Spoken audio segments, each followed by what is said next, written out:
Hi అండి, స్వాగతం అండి బిఎస్ఎస్ రుచులకి. ఈరోజు బెండకాయ పులుసు చేసుకుందామండి. నేను ఎలా చేయాలో చూపిస్తానండి. బెండకాయ పులుసులో జీలకర్ర కారం పెట్టి చేయాలండి. దానికి కావాల్సిన పదార్థాలు చూపిస్తానండి.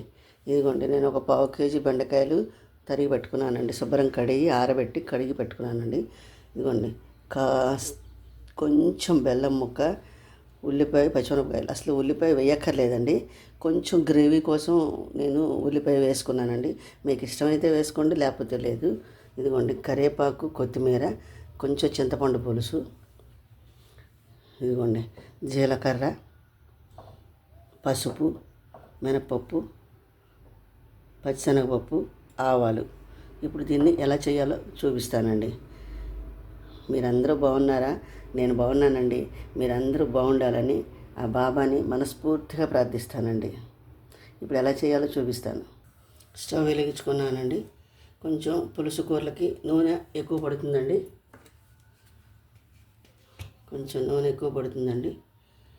నూనె పోస్తున్నానండి.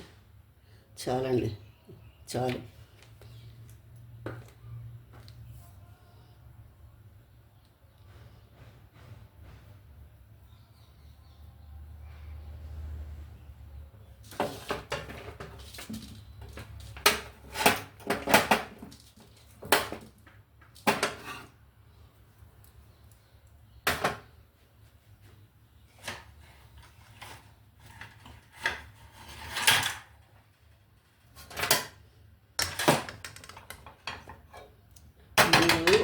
జీలకర్ర కారం వేగించుకుందామండి. ముందు జీలకర్ర కారం వేగించుకుందామండి. ఇవ్వండి, ముందు మర్చిపోయి నూనె పోసానండి. మూకుట్లో నూనె పోసాను. జీలకర్ర కారానికి ఆ మాత్రం నూనె చాలండి. జీలకర్ర కారానికి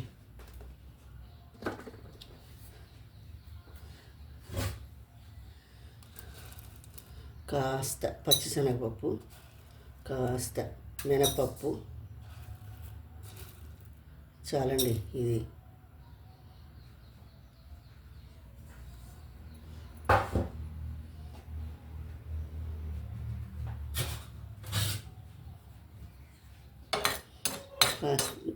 వేగించుకొని, ఈ జీలకర్ర కారం ఇదే రుచి అండి ఈ కూరకి.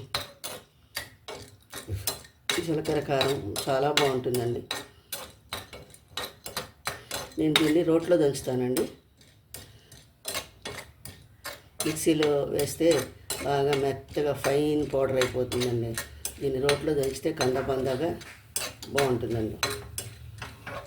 అదేలేండి, మీ భాషలో కచ్చా పచ్చాగా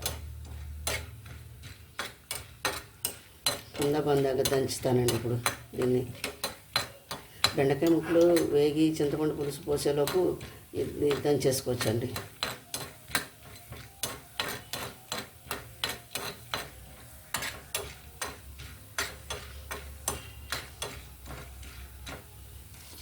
ఇదిగోండి, ఎండుమిరపకాయలు వేసేస్తున్నానండి. ఆ మాత్రం ఎండుమిరపకాయలు పడతాయండి. చింతపండు పులుసు కూర కదా, పడతాయండి. ఆ మాత్రం కారం పడుతుందండి.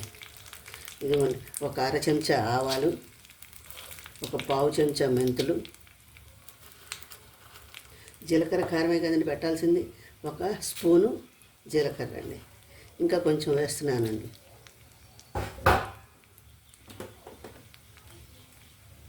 ఇదిగోండి, ఇంగు పొడి కూడా వేస్తున్నానండి.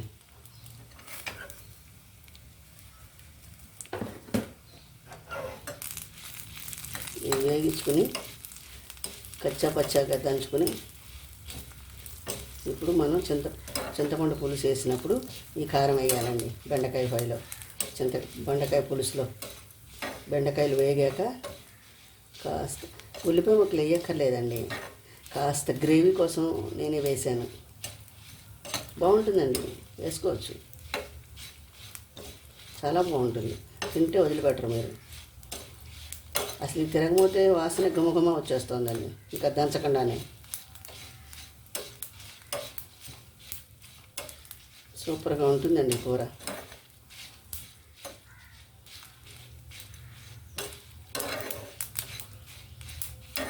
అది డివోషనల్ ఛానల్ కూడా ఉందండి, వేగిపోయిందండి. ఇప్పుడు దీన్ని కచ్చా పచ్చాగా దంచుతా అండి.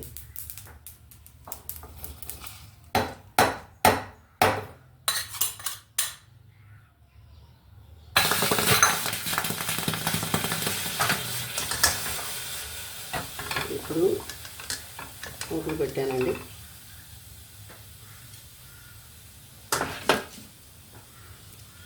చూడండి, మూకుడు పెట్టాను.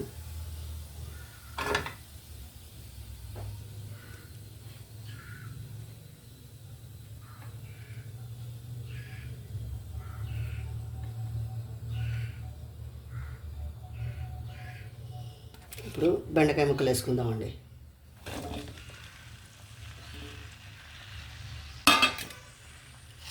పచ్చిమిరపకాయ ముక్కలు, ఉల్లిపాయ ముక్కలు వేసుకుందామండి.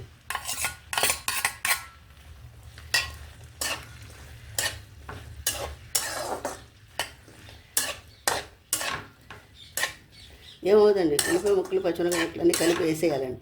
ఈ ఉల్లిపాయ ముక్కలు వేగటం కంటే ఇలా ఉడికితేనే బాగుంటాయండి. చింతపండు పులుసులో కూడా ఉడుకుతాయండి. ఇప్పుడు రెండు కలిపి వేగుతాయండి.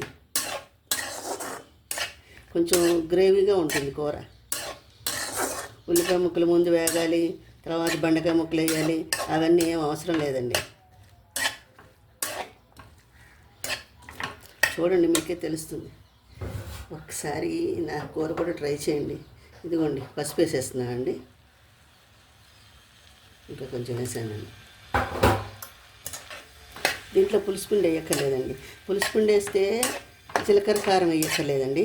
జీలకర్ర కారం వేస్తే పులుసుపిండి వేయక్కర్లేదండి. పులుసుపిండి కూడా వేసి చేస్తారండి. అది కూడా ఒకసారి చేసి చూపిస్తాను మీకు. అది ఇంకా బాగుంటుందండి. అది ఇంకా బాగుంటుంది, చాలా బాగుంటుందండి. కొంచెం ఆయిల్ వేస్తానండి. కొంచెం ఆయిల్ పట్టేట్టుగా ఉంది. చాలండి. ఇప్పుడే వేసేసుకోకపోతే కూర సగం ఉడికాక వేస్తే ఆయిల్ పచ్చివాసన వస్తుంది. కూర పాడైపోతుంది. కొంచెం ఉడికేపటికి ఆయిల్ బయటకు వచ్చేస్తుంది, బాగానే ఉంటుంది. అప్పుడు కొంచెం మగ్గాలండి. ఇది మగ్గిన తర్వాత మీకు చింతపండు పులుసు చూపిస్తానండి. చూడండి, మూత ఇదిగోండి అట్లకాడ ఇలా పెట్టానండి. దీని మీద ఇలా కాస్త మూత ఇలా పెడతానండి. ఎందుకంటే ఆవిరి చినుకులు పడవండి. అప్పుడు ఆవిరి చినుకులు పడిపోతాయి. లేకపోతే ఇదిగోండి ఇలా పెట్టాలి మూత. ఏ కూరకైనా సరేనండి, ఇలాగే పెట్టాలి మూత. కంప్లీట్గా మూసేస్తే ఏమవుతుందంటే ఆవిరి చినుకులు పడిపోతాయండి కూరలో. అందుకని ఇలాగే పెట్టాలి. అప్పుడు ఆవిరి చినుకులు పడవు అనమాట. ఆవిరంతా బయటకు వచ్చేస్తూ ఉంటుంది, కూర మగ్గుతూ ఉంటుంది. చూడండి, ఇప్పుడు మూసేసి చూస్తున్నా. చూడండి ఒకసారి. చూసారా, ఆవిరి చినుకులు లేవు. కంప్లీట్గా మూత పెట్టేస్తే ఆవిరి చినుకులు పడిపోతాయండి. ఈ కూరకే కాదు, ఏ కూరకైనా సరే ఆవిరి చినుకులు పడిపోతాయి. ఇంకా కొంచెం వేగాలండి ఇవి. ఇంకా కొంచెం వేగాలి. ఇంకొకసారి మూత పెడతానండి. ఇంకొకసారి ఇలా ఓరువాకిలుగా పెట్టాలండి. అంతే, మూత ఎక్కువ పెట్టకూడదండి. ఇదిగోండి కారం దంచేసాను, చూసారా. దీంట్లో మీరు ఇంకా కొంచెం వెల్లుల్లిపాయలు కావాలంటే వేసుకోండి. నేను దీంట్లోనే సరిపడ ఉప్పేసి కచ్చాపచ్చాగా దంచేసానండి, కందాబందాగా. మీరు కొంచెం మీకు వెల్లుల్లిపాయ ఫ్లేవర్ కావాలంటే 4 వెల్లుల్లి రబ్బలేసి దంచేసుకోండి. 4 వెల్లుల్లి రబ్బలేసి మిక్సీలో వేసుకున్నారనుకోండి, ఈ కారం అంతా నలిగాక ఊరికే 4 వెల్లుల్లి రబ్బలేసి కాస్త కందబందాగా ఒక తిప్పండి. నేను రోట్లో దంచాను కదండి, అందుకే ఇలా ఉంది చక్కగా. నాకు కావాల్సినట్టుగా నేను రోట్లో దంచాను, నాకు కావాల్సినట్టుగా దంచానండి. చూడండి, ఇప్పుడు మూత తీసి చూపిస్తాను. చూడండి, ఇదిగోండి. చూడండి కూర ఎంత బాగుందో. చూసారా, మగ్గినే ఆవిరి చినుకులు ఎక్కడ ఆవిరి చినుకులు పడలేదు. చూసారా, ఎప్పుడు కూడా ఏ కూరకైనా కంప్లీట్గా మూత పెట్టకూడదండి. ఇప్పుడు చింతపండు నీళ్ళు పోద్దామండి. నేను చక్కగా పిసుక్కుని పెట్టుకున్నానండి చింతపండు పులుసు. కర ఈ ఉట్టిలో ఇంకా కాస్త నీళ్లు పోసి వేద్దామండి.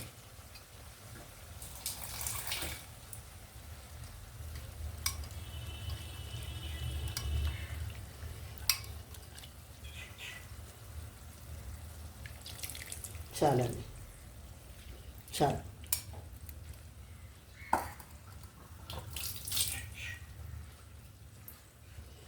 నేను సాల్టు కారంలో వేసేసానండి. ఇంక దీంట్లో సాల్ట్ వేయక్కర్లేదండి. ఇంకొక రవ్వ చింతపండు పులుసులో మగ్గాక కారం వేసేద్దామండి. పులుసు పిండి మనం కొట్టుకున్నాం కదండి పులుసు పిండి, అది కూడా వేసి కూర వండుకోవచ్చండి. పులుసు పిండి అది ఆ కూర వేరండి, ఆ కూర వేరు. అది కూడా నేను చూపిస్తాను మీకు ఇంకోసారి చేస్తాను. ఇప్పుడు దీంట్లో ఇందాక కొంచెం బెల్లం ముక్క చూపించాను కదండి, ఇదిగోండి బెల్లం వేసేస్తున్నానండి. ఈ బెల్లం వేసేయాలి, చాలండి. ఇంకా బెండకాయలో నీళ్ళు పోయకూడదండి, జిగురు వచ్చేస్తుంది. ఈ కడిగిన వెంటనే కూడా తరగకూడదండి, మీకు తెలుసు కదండి. కాస్త ఆరబెట్టుకుని ఫ్యాన్ కింద ఆరబెట్టుకుని ముక్కలు తరిగానండి నేను. ఇంకా కొంచెం పులుసుకి ఇంకా కొంచెం పెద్ద ముక్కలు తరగచ్చండి, కానీ నాకు ఇలాగే ఇష్టం అండి, అందుకే నేను ఇలా తరిగాను. నేను మీకు ఎలా కావాలంటే అలా తరుక్కోండి. పెద్ద పెద్ద ముక్కలే తిరగాలి పులుసుకి. ఇప్పుడు కారం వేసేస్తున్నానండి. ఇదిగోండి ఈ కారం పొట్టేస్తున్నాను, దీంట్లో వేసేయాలి. ఇదే రుచి. చూసారా నేను ఎలాగ బందాగా దంచాను కారాన్ని.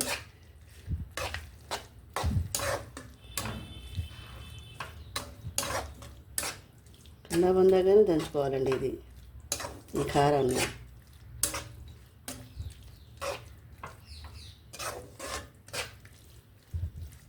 చూసారా ఎలా ఉందో కూర.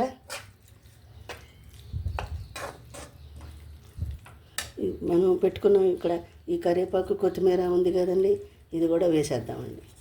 ఈ కరివేపాకు కూడా నేను చిన్న చిన్న ముక్కలు కట్ చేశానండి. అప్పుడు ఏమవుతుందంటే కరివేపాకులో ఉన్న ఆ ఘాటు ముక్కలు కట్ చేస్తే కూరకి తొందరగా పట్టేస్తుందండి ఆ ఘాటు. అందుకని ముక్కలు కట్ చేసుకోవాలి కరివేపాకు ఎప్పుడు కూడా. ఆ కరివేపాకులో ఉన్న స్మెల్ కూరకు పడుతుంది ముక్కలు కట్ చేసి వేసుకోవడం వల్ల. అందుకే నేను ముక్కలు కట్ చేసేస్తాను. ప్లస్ ఇంకోటి కూడా ఏంటంటే సింక్లో పిల్లలు ఇవన్నీ ఏరేస్తారండి కరివేపాకు ముక్కలు. అవన్నీ సింక్లకి అడ్డం పడితే డ్రైనేజ్ ప్రాబ్లమ్స్ చాలా వచ్చేస్తాయండి. అదే అండి ఇలా ముక్కలు కట్ చేసి వేసామనుకోండి, వాళ్ళు ఏరుకోవడానికి అవకాశం ఉండదు, కలిసిపోతుంది కూరలో, తినేస్తారు. కంటికి మంచిది, ఒంటికి మంచిది, విటమిన్స్ ఉంటాయి.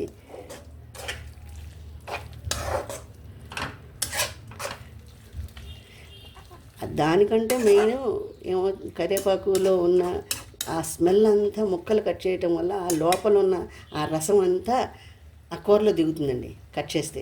ఆకు వేసినప్పుడు అది దిగడానికి కొంచెం టైం పడుతుంది. ఈలోపు మనం అంత తినేస్తాం కదండి, లేపు దానికి స్మెల్ దానికి పట్టేటప్పటికి మనం తినేస్తాం.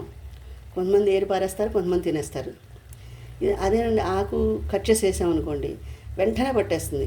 ఆ కరివేపాకు స్మెల్ కూరకి ఆ ఫ్లేవరు మొత్తం వెంటనే పట్టేస్తుంది.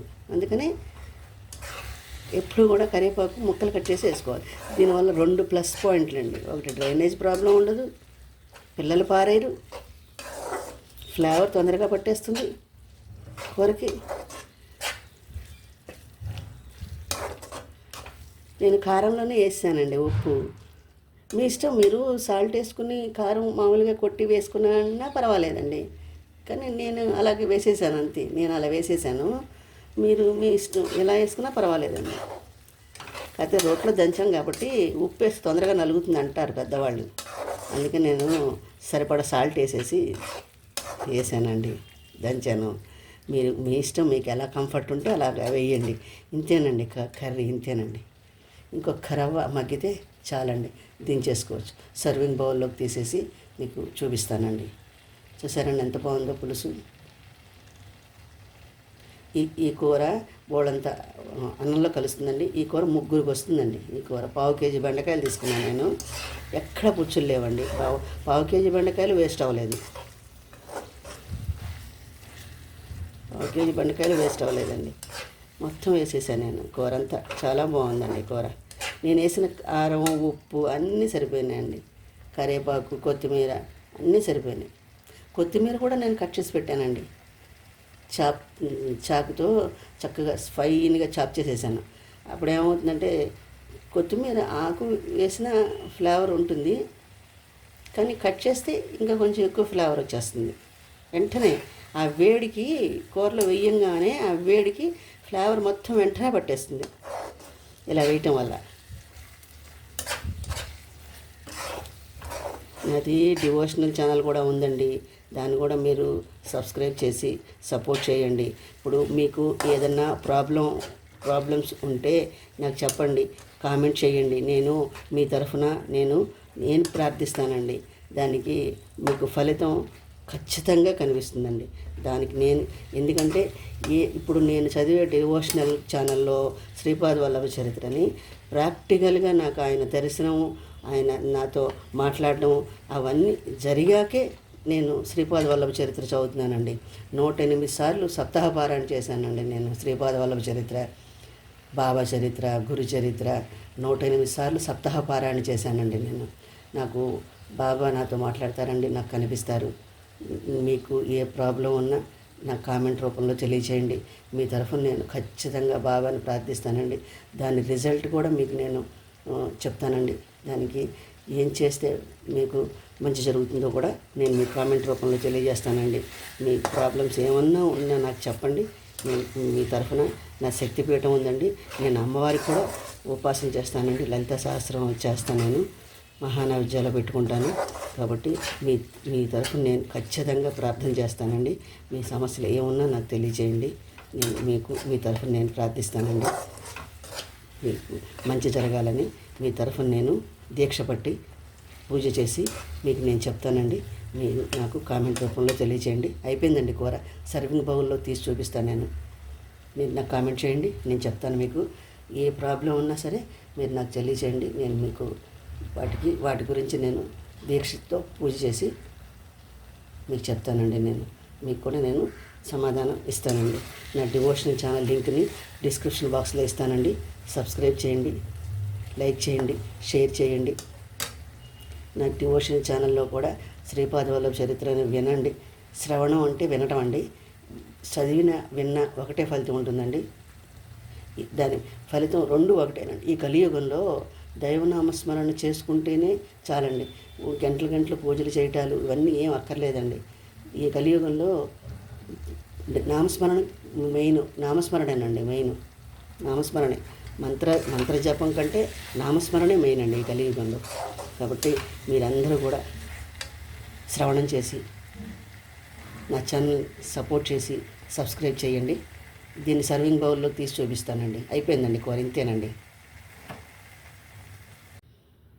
ఇదిగోండి, చూడండి ఎంత బాగుందో. మీరు కూడా ఒకసారి ట్రై చేయండి. నా ఛానల్ని సపోర్ట్ చేయండి, సబ్స్క్రైబ్ చేయండి, లైక్ చేయండి, షేర్ చేయండి. మళ్ళీ ఇంకో కూరతో మిమ్మల్ని కలుస్తాను.